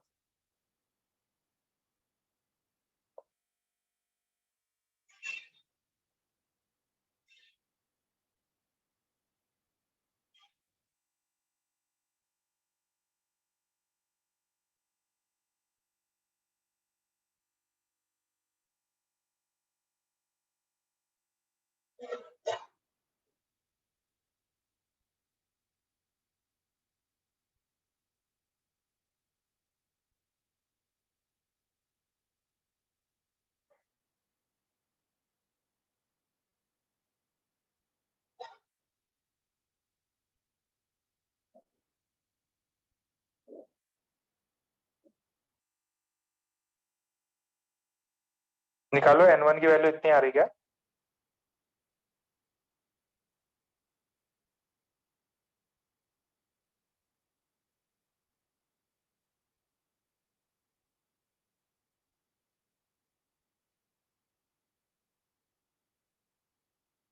तो फ्रिक्शन की वैल्यू कितनी आ जाएगी?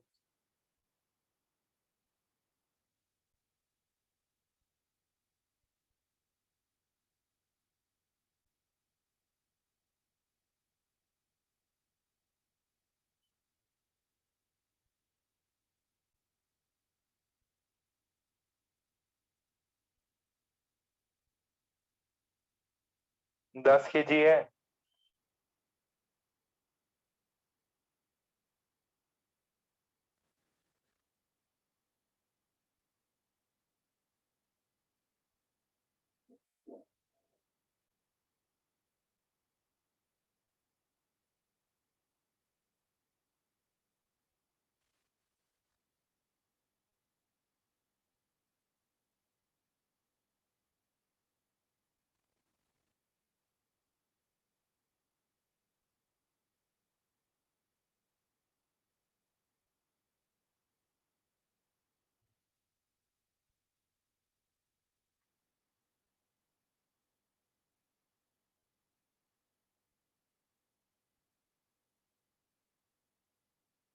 Okay, so this is 2/3 into 100, 200/3, 200/3।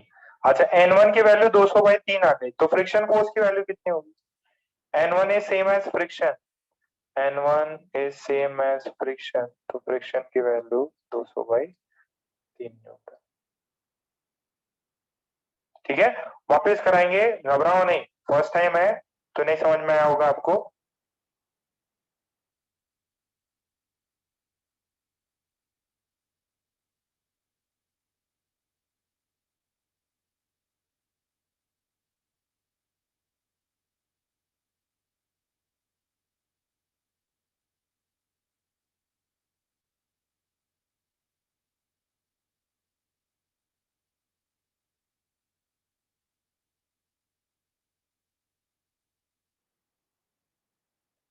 छाप लिया यहां तक, वापस से समझाते हैं बेटा।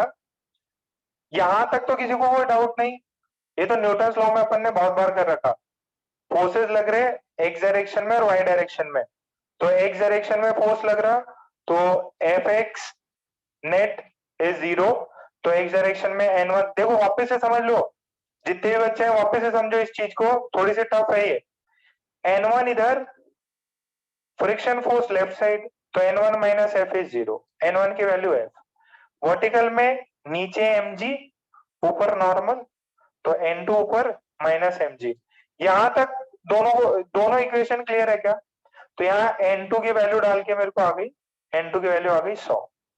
ठीक, अब फ्रिक्शन निकालना है, तो मैंने क्या किया, ये रॉड ऐसे लगा हुआ है, मुझे टॉर्क निकालना पड़ेगा। टॉर्क निकालना सबसे बेस्ट है बी पॉइंट के अलाउंग, बी पॉइंट के अलाउंग टॉर्क निकालना सबसे सुटेबल है। क्यों? क्योंकि N2 और F जो है इसी से पास हो रहे हैं, N2 और F इसी से पास हो रहे हैं, तो इनकी वजह से torque about point P is 0 आएगा। तो सिर्फ mg का टॉर्क लगेगा और N1 का टॉर्क लगेगा।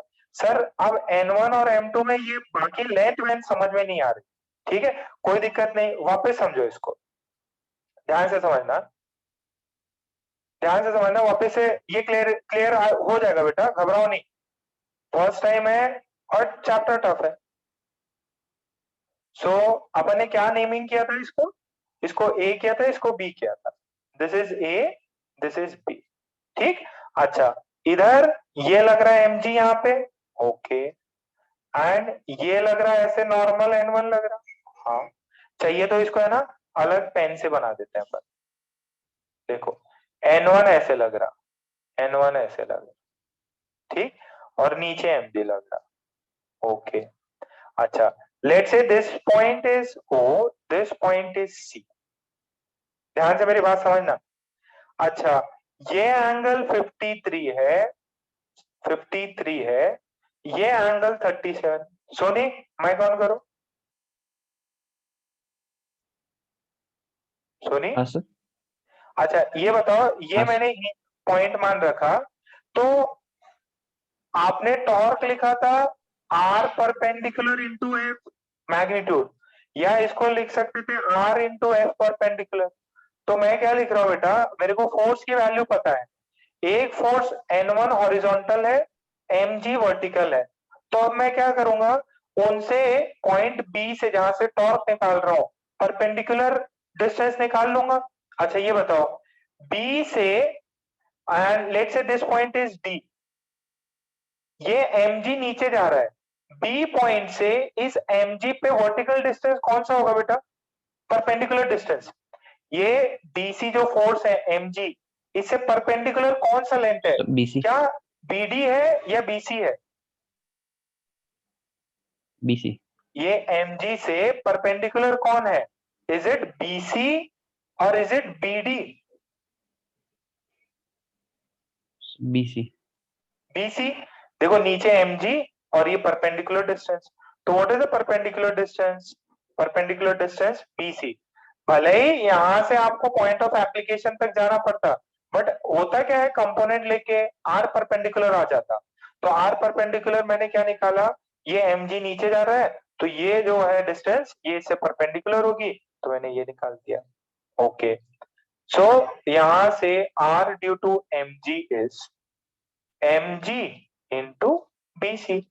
बीसी कितना हुआ, ये L/2 था, ये L/2 है, तो this is mg into L/2 cos 37। ये सभी लोग मेरे साथ में यहां तक। अच्छा, फिर टॉर्क ड्यू टू N1 निकालना है। अच्छा, N1 किधर डायरेक्शन में है, हॉरिजॉन्टल में। B से परपेंडिकुलर डिस्टेंस कौन सी होगी बेटा, B से N1 के लिए परपेंडिकुलर डिस्टेंस ये होगी। देखो देखो, ये B, ये N1 इधर जा रहा, N1 इधर जा रहा, तो उससे यहां B से इधर जाने की जगह आप तो परपेंडिकुलर डिस्टेंस निकालो, तो ये N1B would be the perpendicular distance. ये ऐसा फोर्स जा रहा है, तो मैंने बोला इसका परपेंडिकुलर डिस्टेंस ये है, दीज टू आर सेम, तो मैंने A इंटू O कर दिया। तो N1, what is the value of AO, AO is length AB, AB length AB into sin 37। कितनों को समझ में आया ये, तो this is N1, AB length है L, दिस इज sin 37। बेटा कितने लोगों को समझ में आया ये, जो टॉर्क लिखते हैं वो फोर से perpendicular distance, magnitude wise four से परपेंडिकुलर डिस्टेंस होता है। क्या आ गया ये बात, सर हाँ बेटा सर बोलो बोलो। इसमें म्यू को tan थीटा नहीं ले सकते क्या, म्यू को नहीं नहीं, tan क्योंकि थीटा वैल्यू अपने को दिया नहीं है।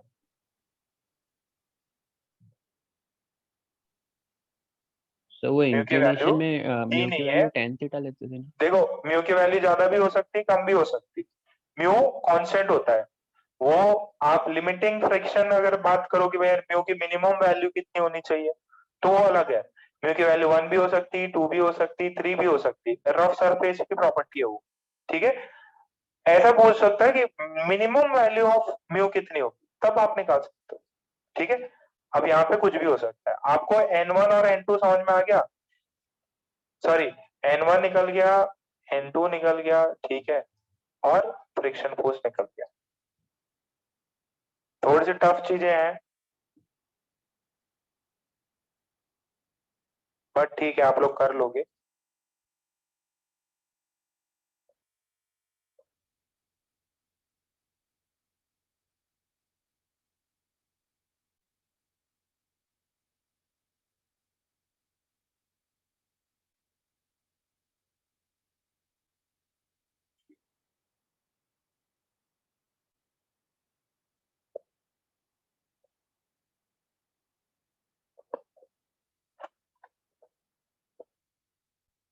टू फाइंड टॉर्क,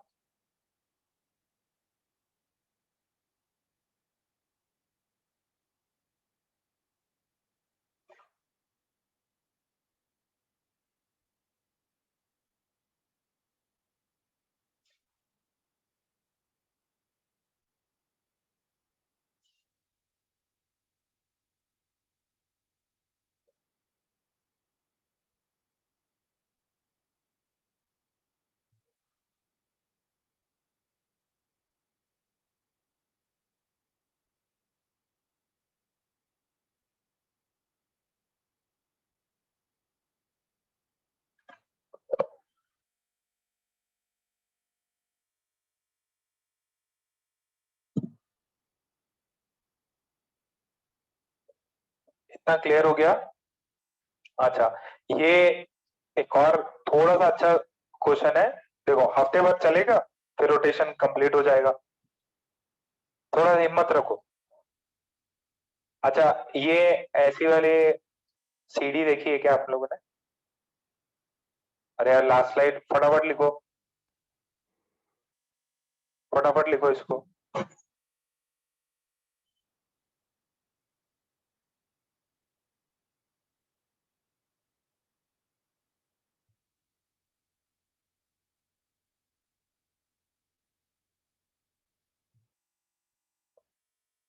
स्क्रीनशॉट ले लो आयुष। देखो ये जब कलरिंग में होती है ये लैडर टाइप ही है, इसमें आपने देखा होगा 2 लेग्स होते हैं इनके, और ऐसे मान लो ऐसे थोड़ा सा स्टैंड टाइप रहता है। यहाँ पे मान लो अपना कार्तिक है, कार्तिक ने वेट गेन कर लिया 80 केजी, ठीक, और ये एंगल जो है 60 डिग्री है, ये एंगल 60 डिग्री है, और यहाँ से पता है कुछ इन बिटवीन लगा रहता है, ये पता है क्या इन बिटवीन कुछ ऐसा लैडर जो भी होते हैं ना, जो जैसा फोल्डिंग टाइप के लैडर्स होते हैं, यहाँ के इन बिटवीन कुछ, लेट से मैंने रस्सी बांध रखी है, ठीक है, रस्सी बांध रखी है, तो ये बंदा ऊपर चढ़ा हुआ है और ये रस्सी बंधी हुई है, ठीक है। If a boy, sorry, if a boy, if a boy of mass 80 kg sits on top, sits on top, ठीक है, find the normal force exerted, find the normal force exerted by the ground, by the ground, and the tension, and the tension force, and the tension force value, ठीक है। सो आपको normal निकालना है, ये normal क्या होगा, देखो ये एक हैंड है यहाँ पे, तो ऊपर नॉर्मल इधर है और एक नॉर्मल इधर है, क्या ये नॉर्मल इक्वल होगा? हाँ, दोनों नॉर्मल्स सेम मैग्नीट्यूड के होंगे, क्यों? क्योंकि ये एक इक्विलेटरल काइंड ऑफ कॉम्बिनेशन बन रहा अपना, ये लेंथ सेम, ये लेंथ सेम, और ये बंदा जो है इन बिटवीन बैठा हुआ है, ठीक है। एंड ये जो है लेंथ जो है, लेट्स से दिस लेंथ, यहां से यहां तक की लेंथ, ये 1 मीटर की मान, find n1 and n2, sorry, n1 and the value of tension T if this system is in equilibrium, if the system is in equilibrium,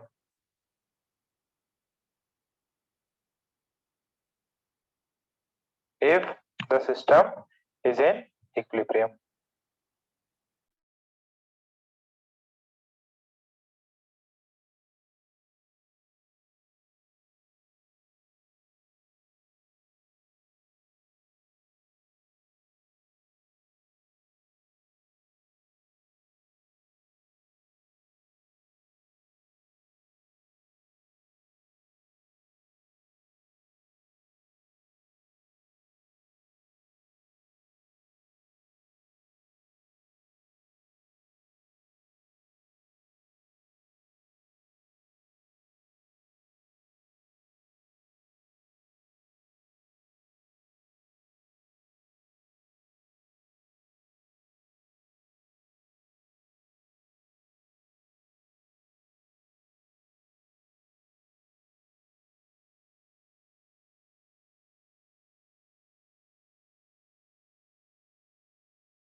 okay, mike mike mike, ठीक है, ठीक।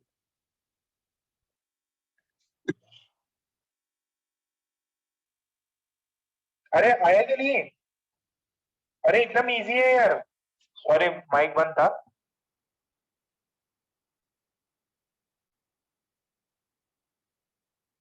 ध्यान से देखो। अरे नॉर्मल निकालना बहुत इजी है। नी, नीचे एम जी, ऊपर एन, ऊपर एन, नीचे एम जी, ऊपर एन, ऊपर एन। तो N N minus m g 0, तो 2n की वैल्यू कितनी हो गई? एम जी हो गई। तो n की वैल्यू कितनी हो गई? M g by 2। M g कितना है? अरे 80 किलो का आदमी है। बाई 10, तो बाई 2, कितना हुआ? 400 न्यूटन। कितना हुआ? 400 न्यूटन। Is this fine?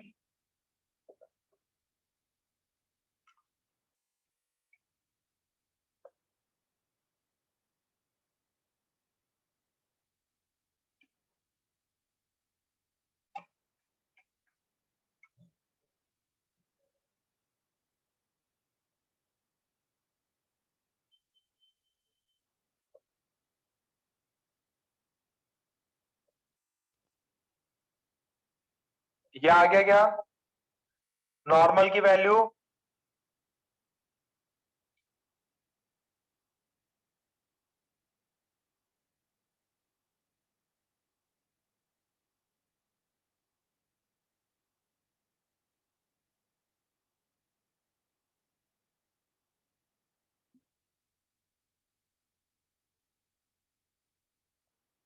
और ये जो है ना, सुनो, ये मैंने थोड़ा सा इसका डेटा नहीं दिया आपको, ध्यान से सुनो। ये जो रॉड है यहां से लेके यहां तक 1 मीटर है, ये हाफ मीटर है, ये भी हाफ मीटर।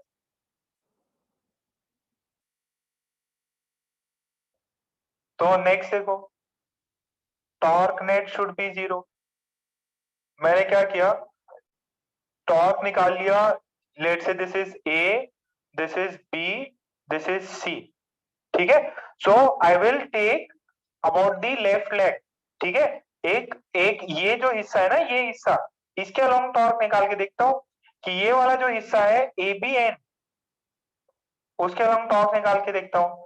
तो find torque on the leg AB, find torque on the leg AB, find torque on the leg AB with respect to point, with respect to point B, point B के respect में निकालिए। तो ये देखिए, ये B, यहाँ पे tension T, ऊपर नॉर्मल N, ये जो डिस्टेंस है, ये डिस्टेंस है, ये 0.5 मीटर और ये 0.5 मीटर।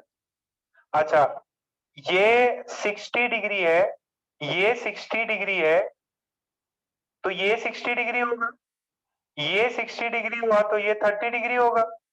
इसमें तो कोई दिक्कत नहीं, वैसे जरूरत भी नहीं थी। तो this is 30 degree and this is the condition given like this.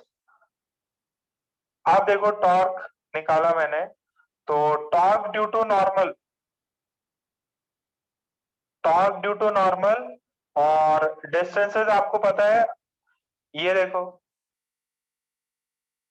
एक बार ये निकाल लो, एक बार यहाँ पे टेंशन T है, एक बार ये परपेंडिकुलर डिस्टेंस निकलेगा। देखो, this is half, this is half, this is also half. Normal ऊपर जा रहा, दिस इज 60 डिग्री, ये पॉइंट बी है एक्सिस, नॉर्मल ऊपर जा रहा, तो बी पॉइंट और नॉर्मल में परपेंडिकुलर डिस्टेंस कौन सा होगा? This is A, let's say this is D, this is tension T, तो torque about B is 0, torque due to normal plus torque due to tension is 0। तो normal force ऊपर, perpendicular distance कौन सा है? AD। Tension T, देखो ये tension T लग रहा, टेंशन T लग रहा, इससे परपेंडिकुलर डिस्टेंस क्या होगा? ये B, let's say this is F, तो टेंशन टेंशन ऐसे लग रहा, इस परपेंडिकुलर डिस्टेंस क्या हो जाएगा? BF हो जाएगा। बात समझ में आई? तो tension T into BF, this is 0। तो ये वाला जो फोर्स है ये ऐसे घुमाएगा, ये वाला फोर्स है ये अपोजिट डायरेक्शन में घुमाएगा। तो ये वाला नेगेटिव, ये वाला पॉजिटिव, एक पॉजिटिव होगा एक नेगेटिव होगा। AD लेंथ कोई बता सकता है क्या? What would be AD? ये 60 डिग्री है, ये 1 मीटर है, ये 60 डिग्री है। What would be this length? AD। AD की वैल्यू कितनी होगी?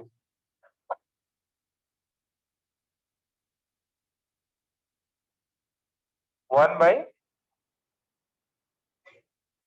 √3। इसको नेगेटिव ले लो, वैसे ये वाला नेगेटिव होगा, ये वाला पॉजिटिव होगा। टेंशन T, BF कितना है? BF हाफ है, तो टेंशन T की वैल्यू कितनी आ जाएगी? Tension T is 2/√3 into N। 2/√3, N की वैल्यू कितनी है? N की वैल्यू आई थी ना अपने 400।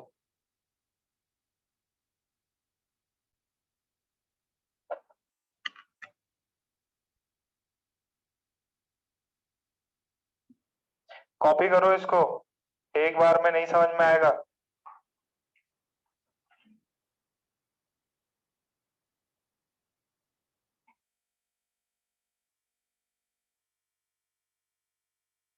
तो डायरेक्शन देखो, डायरेक्शन देखना भी जरूरी।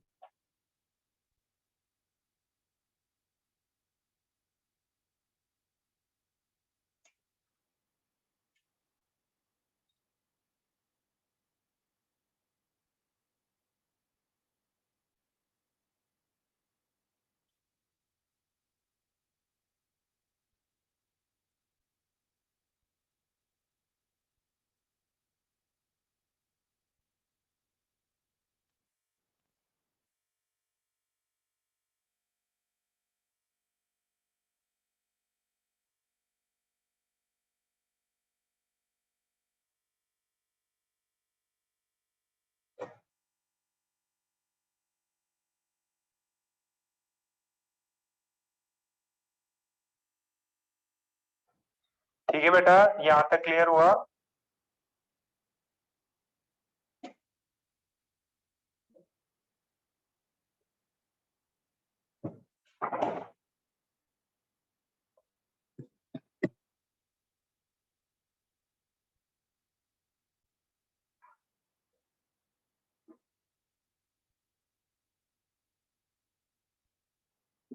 आप सारे प्रॉब्लम्स ये आपको वापस सॉल्व करने हैं, फर्स्ट टाइम में नहीं होंगे। आप वापस जो भी वीडियो की लेक्चर की रिकॉर्डिंग है वो भी देखनी है आपको, और वापस इसको करके देखना।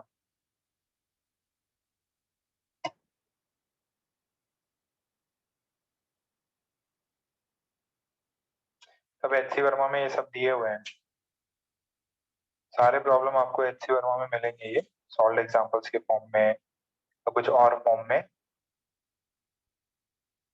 ओके, नेक्स्ट देखो, ये तो इक्विलिब्रियम वाली बात हुई। आप देखो ध्यान से देखना, torque and moment of inertia. देखो आपने ऐसा किया था, F is equals to ma mass और एक्सेलरेशन। सिमिलरली टॉर्क को जो है अपन I इंटू अल्फा भी लिखते हैं। I is moment of inertia, alpha is angular acceleration, ठीक है, टाउ इज टॉर्क, ठीक है। जैसे यहां पे m क्या था, मास, a क्या था, एक्सेलरेशन। तो इस चीज को कॉपी डाउन कर लें।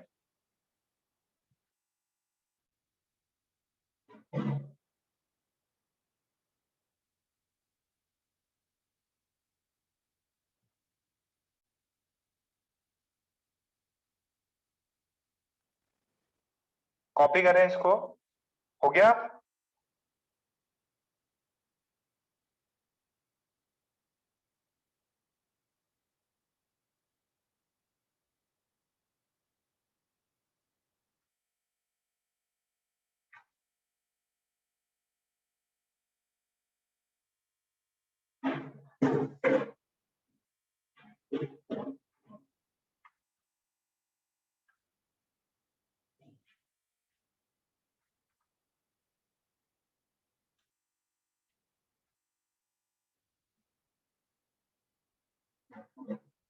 अल्फा, आई अल्फा, ठीक है।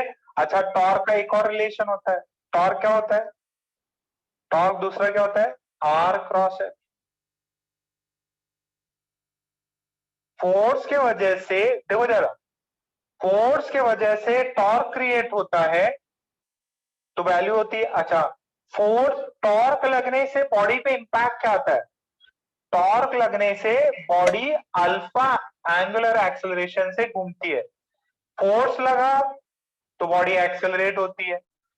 तो मेन कॉज क्या है, मेन कॉज तो आपका फोर्स ही है। अगर आप फोर्स लगाओगे तो बॉडी पे फोर्स किसको किसको क्रिएट करेगा, किसको जन्म देगा, टॉर्क को। अगर किसी बॉडी पर टॉर्क लगेगा तो क्या करेगी, वो रोटेट करेगी, रोटेट करेगी तो कुछ एंगुलर एक्सेलरेशन होगा, ठीक है। तो टॉर्क आर क्रॉस एफ, ये फोर्स की वजह से कितना टॉर्क आया ये, और अगर किसी बॉडी पे टॉर्क लग रहा है तो उसका मोमेंट ऑफ इनर्शिया के जो भी इंपैक्ट रहेगा टॉर्क की वजह से, उसका कुछ मोमेंट ऑफ इनर्शिया आएगा और उसका कुछ अल्फा आएगा, ठीक है। ओके, सो इस पे अपन एक सिंपल सा सवाल करते हैं, एकदम सिंपल सा सवाल करते हैं कि एक मेरे पास में डिस्क है, ठीक है, दिस इज अ डिस्क, इसका मास m, रेडियस r है, ठीक। if mass is equals to 2 kg and radius is equals to 1 meter, if a torque of 10 Newton meter is applied, if a torque of 10 Newton meter is applied, if a torque of 10 Newton meter is applied at the center, sorry, at the periphery, find alpha, alpha find करो,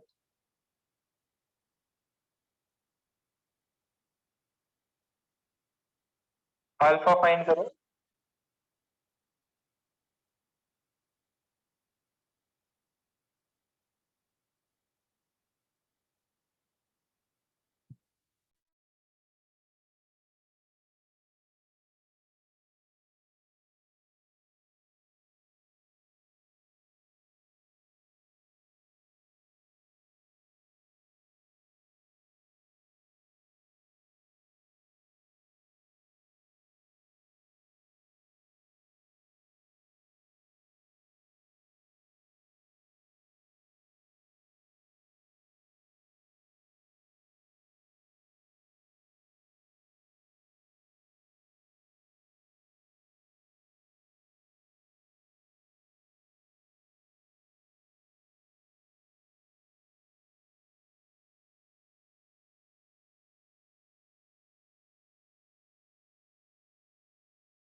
तो यार ये तो easy है, निकाल लो alpha.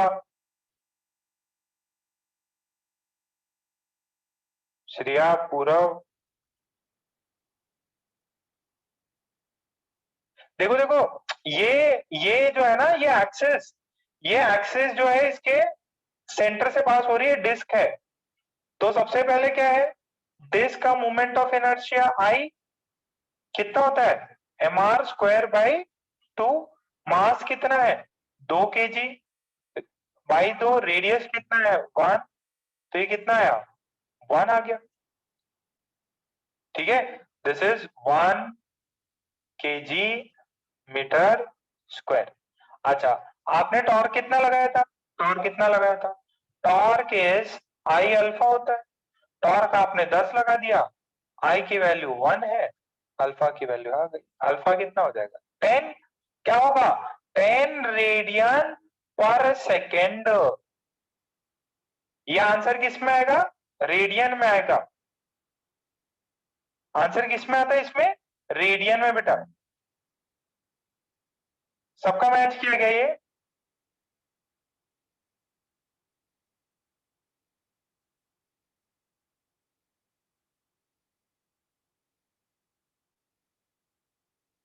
अब थोड़ा समझ में आ रहा है कि हाँ यार कर सकते हैं।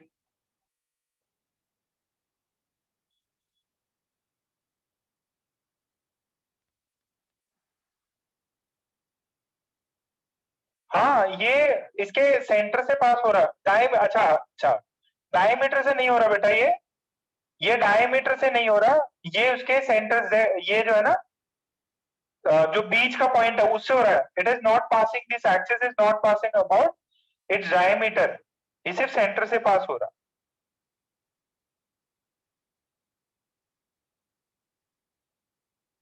ये ऐसा डिस्क है, ये इसका एक्सिस है, ये डिस्क है, ये एक्सिस है, इसका ये व्यू है, ये डिस्क है, ये एक्सिस है, दिस इज द एक्सिस।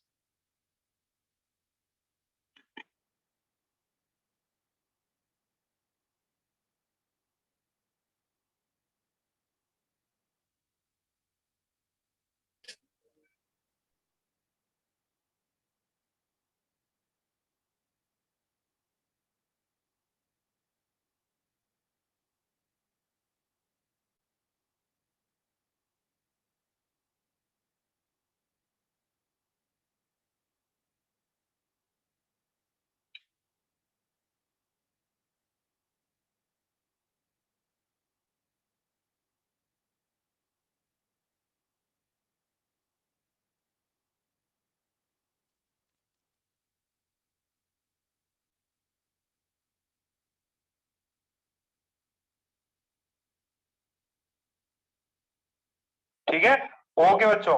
ठीक है, अभी ये इतना ही खत्म करते हैं, 15 मिनट बाद में ऑर्गेनिक केमिस्ट्री के लिए मिलते हैं।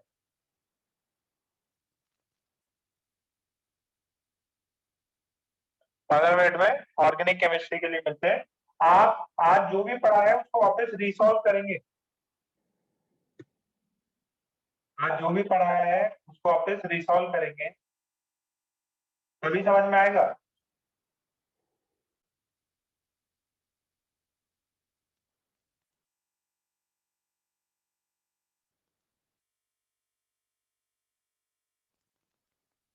पंद्रह मिनट बाद मिलते हैं।